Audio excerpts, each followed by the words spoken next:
Rob and Slim Show. Hey, this is Gabriel Rutledge. Gabriel Rutledge, how are you, my friend? Comedian, author, and podcaster from Olympia, Washington. That's got to be me. It's definitely probably you, Gabriel. How long have you been doing comedy for, dude? You know what? I've been doing comedy long enough that when I say it, people clap like I'm saying I'm sober. 20 years. Wow. Yeah. Thank you. You know what? One day at a time. You know what I mean? Mm-hmm. You got like a badge for that, I feel, or a chip. How do they do that? Half off chicken strips for life. But dude, everything I saw yours, I loved. I love all your stuff. And I just figured you were like pretty much set as far as comedy goes.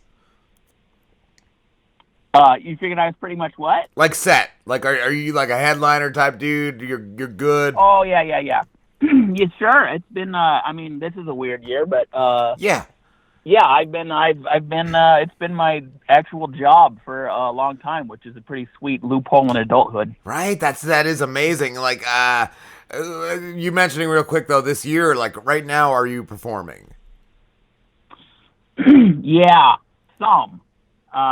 First, I'm doing some Zoom shows, which is a special brand of hell, where you perform for people whose dogs are barking, or maybe I perform for a guy driving. I perform for, I could see a guy at the store buying eggs, and I'm up there with my thoughts and jokes, just eating my own asshole. So that, I'm doing some Zoom, and I'm doing some in-person travel, way less, and I don't even know if I want to be doing it at this point, but it is. I think about like explaining this time to future generations, and it'll be like, oh, so you only got to travel to places where the coronavirus pandemic wasn't that bad, and then I'll be like, no, I performed the places that was the worst. It was the worst. Yeah, they were the ones letting us perform. Because they were the only ones where it was allowed. So it's like I live in Washington State, and we haven't been able to do anything forever. As far as live performance, and feel that's been shut down. But it's like, Oklahoma's open, Kansas is open, so that's where the places I was already booked to do. I'm still doing them, and I'm half grateful, and I'm half like, what the fuck am I doing? Do you get any hecklers on Zoom, Gabriel? Or do you just get like an offended cashier at the market? You know what? I would say it's not even heckling, but it's so much more personal when you're. It's sort of like your TV's talking to you. So people, if you're in a room, a nightclub or whatever, a comedy club, and there's a waitress or whatever, and there's drinks, you have a certain, or a theater, you're like, okay, I should be quiet, someone's performing. But when you're watching a screen, just like you watch, the way I watch TV with my wife is I start making comments about the dumb show we're watching. That's what people do for Zoom comedy, where they're like, yeah, reminds me of your brother Bob. You know what I mean? They're just like having a conversation. And I'm like, hey, I can hear you. So it's definitely not.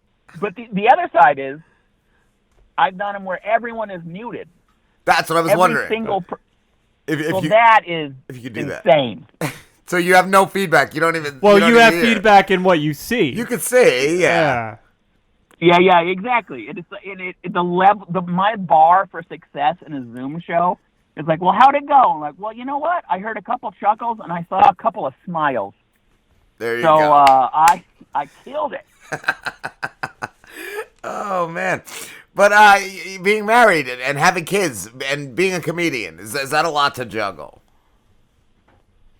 It is.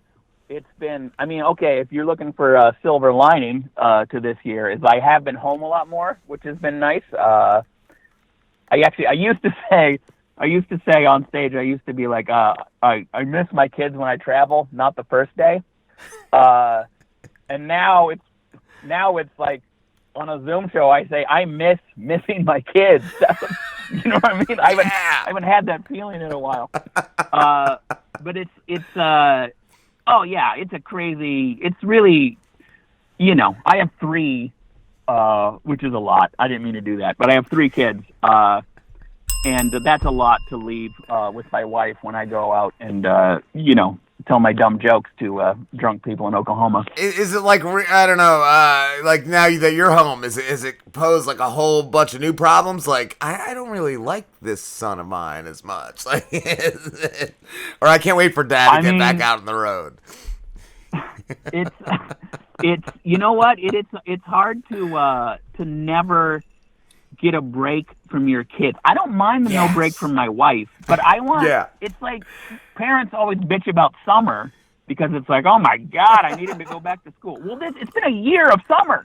Yes. Me and my ex-wife are always like that with our sons. So it's like, oh my God, they're driving me crazy. I can't wait for them to go there. And then we're like, oh my God, I miss them. It's like, it's always like that. Yeah. It's been, and my youngest is 9, and she's doing, it's all online school, and it's, she watches her teacher like it's the worst YouTube channel she's ever seen. Just disdain, just the look on her face, like, unsubscribe. This is awful. Dislike. yeah, exactly. So that part's been, it's been pretty crazy. And schools, they keep saying stuff like, well, it's been a bit of a challenge, but I think we found our footing. And like all the parents are like, no, we haven't. It's been a fucking disaster from the beginning, and it will be until hopefully these vaccines save us all. Yeah, that's all I'm hoping for this year is the vaccine. Just I'm first. I'd be first in line if I could. You know what? I don't even. I wonder how the anti-vaxxers are gonna feel though. You got the anti-vaxxers that are like, no, that's mind control. Like, I wonder how that's gonna go down. Oh, I'm sure that'll happen, but at the same time, it'll probably be one of those things where, like, I think if you're not, you already have to prove your kids are vaccinated to go to public school, I think. Yes, I feel the same. And I hope it is. I hope it's the mind control, like Alien. We're gonna all turn to lizards, or we're gonna grow a flipper. Like maybe that's what we. That's need. how we end the coronavirus. We all turn to aliens. Yes, exactly right. You know what? Yeah, that's true though, because at this point, it's like whatever. You think Bill Gates is putting a 5G chip in all of us through a vaccine? Whatever YouTube video you watched while you had the perfect amount of drugs to make it seem realistic. At that point, that reality kind of sounds better than this one. Right? Yeah. At least we can go around with the tentacles. You know what I mean?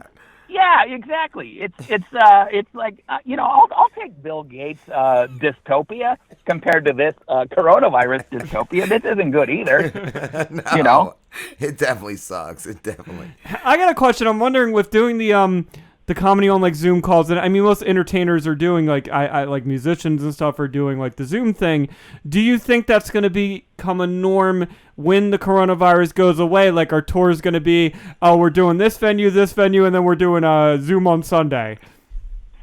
You know what? I think in my business, what will stick around is what I would call the corporate Zoom, meaning whatever. It's for a company or it's for a conference, and I think a lot of things people used to travel for, like, oh, we're all going to have an insurance salesman conference in Omaha. Yeah. I think they realize how much cheaper it is to do that on Zoom. And so I think they'll keep doing it. And I think maybe at one time I would have flown to Omaha to perform for them. And I think they will still be doing, I think the Zoom corporate will probably stay around for a little bit. But man, I kind of hope not too much. Or will the clubs be Zooming you? Will the clubs be Zooming you as well? Like, you'll have your crowd and then you'll have the Zoomers. See, here's the problem with comedy is you need a bit of an element of surprise for the jokes to be good. I mean, you can hear your favorite jokes several times and enjoy them. But at the same time, I can't, as opposed to a musician, I can't just be like, I'm doing a Zoom show every Saturday. Come check it out, because it's pretty much the same show. Yes. You know what I mean? Yeah. I can't just market myself to the same people over and over again to watch the same thing over and over again. Yeah. So it's like it is a weird thing where it's like I I don't know. I think there's a scenario where I think people are even more excited to actually go out. I know things that I used to hate, like going to a kid's birthday party, not my kid, but a different kid. You know what I mean? Like, oh, what are we doing this weekend? We're, whatever. Timmy's got a birthday and we all got to go to Chuck E. Cheese. And I'd be like, God damn it. How is this my life? I hate this. I would kill for an awkward Chuck E. Cheese birthday party right now. So would I. That sounds great. Yeah. That sounds great. You just made me think, too, like doing comedy on Zoom, you can't do the Los Angeles or, here we are in New Jersey. Exactly. You can get a good USA chant going. Yeah, I don't know. Zoom, yeah. Zoom. I mean, because it always goes into like a joke about that place. I just flew in from you know what, and boy is my you know what tired. Yeah, exactly. What kind of internet you guys got? You have to try to be relatable. You know? Got 5G or something over here? What do you got over here, huh? Oh, jeez. Gabriel, your book looks awesome, and I do want to pick it up. Happiness Isn't Funny, and it's about being a road comic, correct? Yeah, absolutely. It even has good reviews, and most of the people don't even know me. We were reading that. Yes, that's what, before the show, Slim was looking at them, and they are a lot of verified purchasers. Yeah, that's the first thing I said to Rob. I was like, not only does the book have good reviews, but they're not fake reviews, because everyone that reviewed it has actually purchased his book. That speaks for itself. I'll tell you, well, the book on Amazon, on Kindle also, it's basically a year of my life. It came out in 2014, but I actually wrote most of it in 2010. So it's kind of, in fact, after shows when people buy the book from me, often I will sign it with "I'm doing much better now," because it is kind of a time capsule of my comedy struggles and my life struggles at that point. And it is, people like the honesty, they like the vulnerability, but it's a little weird to have that just read over and over again as the artist. You know what I mean? Like, and then I'm writing another one this year. Cool. I didn't know it would be such an eventful year, but yeah. So that's been really, the book is cool. The book's been a new kind of fan that I probably wouldn't have gotten without it. So I really enjoyed that. Cool. And I was going to ask you too, in the description, it talks about the comedy condo. Is that like the place they set you up in when you're out performing? Because I've heard a lot of guys talk about that kind of a situation. Yeah, it's different. When I first started, a lot of comedy clubs would have a comedy condo. So like 2 or 3 comedians would stay there every week. So as you would imagine, it gets gross. Yes. You know what I mean? Even if they clean it, it's alcoholics and drug addicts and people having sex with strangers in the same terrible apartment every week. So it is one of those things where like there's less of them there than there used to be. It's actually more hotels now, which is nice, but it is one of those things where, like, when I'm in a comedy condo, you do feel like you're a part of some. It's not a good lineage, but you're like, oh man, people have been staying here for 20 years. That's my stain. That's my stain right there. Yeah, exactly. And there's all sort of, there's like urban legends about never eat the mayonnaise. You can figure out why, but it's just all those things, and it's like there's even like this isn't like my joke. It's like an inside comedy joke. Which is like this comic dies, he goes to hell, and Satan is like, well, I'm glad you're here. Hell needed a comedian. We have this beautiful comedy club. It's probably the most beautiful showroom you've ever seen. We have a new audience every single night of 500 plus people. It's always sold out. You can have sex with any of our beautiful staff that you want. And it's amazing. And then the comedian's like, wait a minute, this sounds incredible. I thought this was hell. And then Satan goes, oh, well, you haven't seen the condo. Like I feel like Slim's house. Comedy joke. I feel like Slim's house is a comedy condo. Yeah, probably. It's like, I don't know if I should be sitting here, but I've lived in worse places the place I lived right out when I was in a band. When the bass player was living in the closet, and that was definitely worse than a comedy condo. Did he just like the closet? Did it make him feel like secure? How did that go? He could never get out. You know what I mean? He never could live with it. No. Was he renting the closet? And he didn't pay rent. He didn't pitch in, so he's got the closet. Yeah, exactly. How long were you in a band, Gabriel? 8 years maybe, like right after high school, until a little after I started comedy. And, it was like... Oh, wow. So that was the backup plan? Was like, I'm either going to be a rock star or a comedian. That's like amazing. Oh, God. I know. My wife was with me through all of them. She's the worst gold digger ever. When I started comedy, the first time I got paid to do comedy, it was like you get whatever. You do drive here, you get $100 in a hotel room, and I was like, "Are you shitting me?" That's because I was coming from like, if we're lucky, we made $40 and we split it 3 ways. And so I'm like, I made it. This is incredible. Like comedy is like, it takes music to make comedy look like a good business idea. Yeah, that's like you're making salary at that point. Yeah, exactly. But yeah, I was a drummer. I delivered pizza. That was my. I delivered pizza, and then I delivered Mexican food. Kind of a lateral move in the business, right. But that was that's what I did till I was like 26. What type of band was it? We were, I graduated high school in 1992, Olympia, Washington, sort of like right when Nirvana was breaking and all that stuff. So we were kind of like that kind of music, a little heavier, a little more punk rock. When I look back, I'm like, why did we ever think we would be that popular?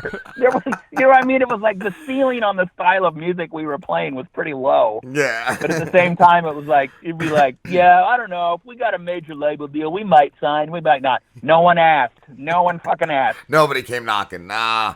So, yeah. No. Oh, shit. I love your podcast too, Gabriel, called The Rutledges, What You Do With Your Wife. Yes, absolutely. And we're it's funny because whenever you talk to comedy industry type people, they're like, what you need to do is like get like a really successful podcast. And I'm like, well, I do one with my wife and we never have guests. Is that a good idea? And they're like, no, that's terrible. That's not going to get you anything. I feel like that's cool, though. It's really fun. It's really fun to do that with my wife. And it's called The Rutledges, all the places you get podcasts. And it's nothing too serious. We're not smart enough to talk politics, so. Neither are we, but we do. We get clips. I get clips. It sneaks in. Yeah. Plus, right now, you don't have to be very smart to talk politics. No, because I feel like we're smarter than the politicians at this point, Gabriel. It's a whole new world. No, you're not wrong. You're not wrong about that. You're not wrong. Oh, God. When Trump got elected, the common thinking was like, this is going to be so good for comedy, and it has not at all been good for comedy. Not even that. I just thought like life was going to be like just okay. It wasn't going to change that drastically, but no, it is. It's miserable. It's miserable. It really is. But don't worry, we elected a kindly old man to usher us into the next 4 years. I feel like that's what everybody missed, like a real politician. Like everybody just wanted that back. Like we had so many years of just politicians, and then we're like, no, give us back something normal. I know. That's how I feel. That's what my son is 18 now, and that's what I said to him. Is I'm like, I just want us to calm down. I want the government to go back to like behind closed doors fucking over its people. That's the system we were used to. Dude, and I just wonder what they're going to uncover. What is the stuff like that he hasn't been public with? Because I'm sure there's a ton of it, but the stuff he's public with is horrible. But there's got to be a slew of shit they're going to uncover once they step into to the White House. Oh. Yeah, I'm sure. The amount of books that are going to... there's already been plenty, but there's the amount of books that'll be out in the next 5 years or 10 years I think Slim Trump touched on it earlier too. Like, what is he going to do? What's he going to do when he's out of office? He's going to sell our secrets? Yeah, or he's going to tweet every little secret ever that he learned as being a president. It will all be on Twitter. So dumb. I hope he's dumb enough that the things he reveals are like boring. Like it's like White House pizza sucks. Yeah. Don't go to the salad bar. Down a peg. Talk about. He starts suing. He starts suing the White House dining area. Oh yeah. What's the next lawsuit going to be? Like it's sickening. It's sickening. Oh. No, it really is, and I like I said, with my 18-year-old son, he got to vote and everything. I'm like, just so you know, I can't guarantee it's not going to be like this for the rest of your life, but I can tell you it didn't used to be like this. No. That's all I can tell you, Yes. Oh, it's a rough one, but yeah, hopefully it gets... hopefully it gets COVID-free. That's all I'm hoping for at this point. That would be great if Trump's presidency ends with COVID and Biden starts with curing COVID. Yeah. But Trump's going to take the credit if Biden doesn't. He'll be like, that's because I started curing. Yeah. He's already, you hear him talking like that. He's like, just because of the timing of it. Yes. If the vaccines are like they all say they're going to be, then it's like, that'll start happening even before Biden's in there, and Trump's like, I did this. That was all me. Like he was in the lab with a couple of beakers of couple of bats. Yeah. Oh my God. Oh man, Gabriel, thank you so much for talking to us, man. It's been a blast. Hey, I appreciate it. Thank you, guys. No problem. Where can everybody find you? On Twitter at Gabe Rutledge. I think Instagram's the same thing. GabrielRutledge.com for all your links. Appreciate it. Thank you. Awesome. No, thank you. And definitely I'd love to do it again sometime. And let us know when you got a new book and all that. And I definitely am looking forward to reading the other one. Thank you, dude. Awesome. Thank you. All right. Have a good night. Cool.